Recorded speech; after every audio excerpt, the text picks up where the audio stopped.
Good day, everyone. I hope your day has been going well.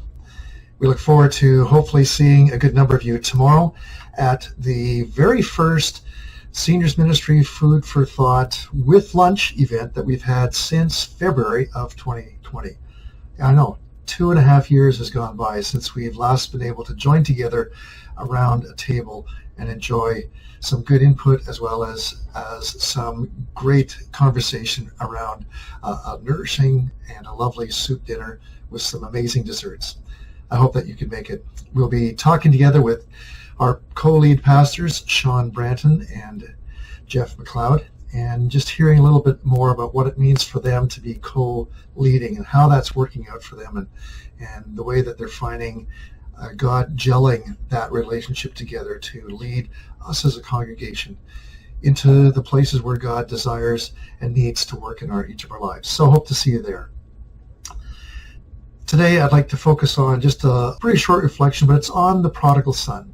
Now, for those of you who don't know anything about the prodigal son, you can find it in Luke chapter 15, verses 11 to 32. And it's about a son who early on in his life decides that he really doesn't want to hang out on the farm. And so he asks his father for his inheritance before his father dies. And he takes that inheritance and he goes off and he finds lots of friends who are willing to spend his amazing fortune until finally he loses everything and he has to come crawling back home with nothing to show for. And his father accepts him, puts on this big celebration, and rejoices that his son who was lost has returned.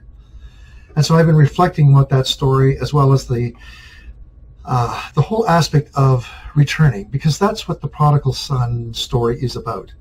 It's about someone who left but then returns. Throughout my experience as a pastor, there have been numerous times where I have seen people leave the church, perhaps to go to another church, perhaps to just leave the church altogether. And sometimes, unfortunately all too few times, we find them coming back and to being restored in relationship with Jesus and also in good relationship with the church again.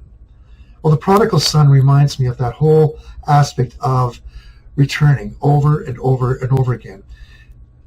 And I recognize that in my life, God is constantly calling me back to the path that he has called me to be on.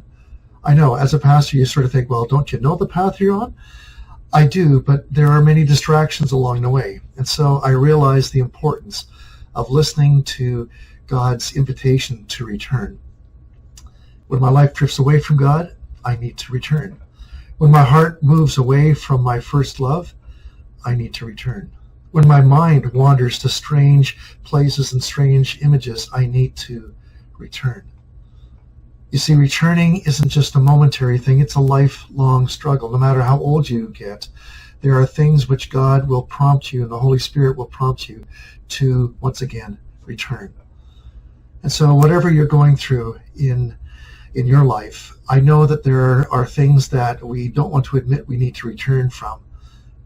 But I'm pretty sure that God, by his Holy Spirit, has been nudging you and encouraging you to leave that aside and return to the path that he has called each of us to, and that is a path of obedience to his life and to being a disciple for him, where we lay down our lives daily and follow him. The reason why he continues to wait there, and just like the prodigal son in Luke chapter 15, just like the father who waits, and when he sees his son, even from a long distance away, he runs to him. That's the image of what God does for us. When we've gone off the path, we might not think that we're worthy to be accepted back. And yet God is watching for us. And as soon as we turn around, he's running headlong for us. His unconditional love is always there to receive you back, to forgive your sin, and to, again, point you on the way and encourage you in the way that he's called you. I hope that's an encouragement for you today. God bless you, church. Praying for you.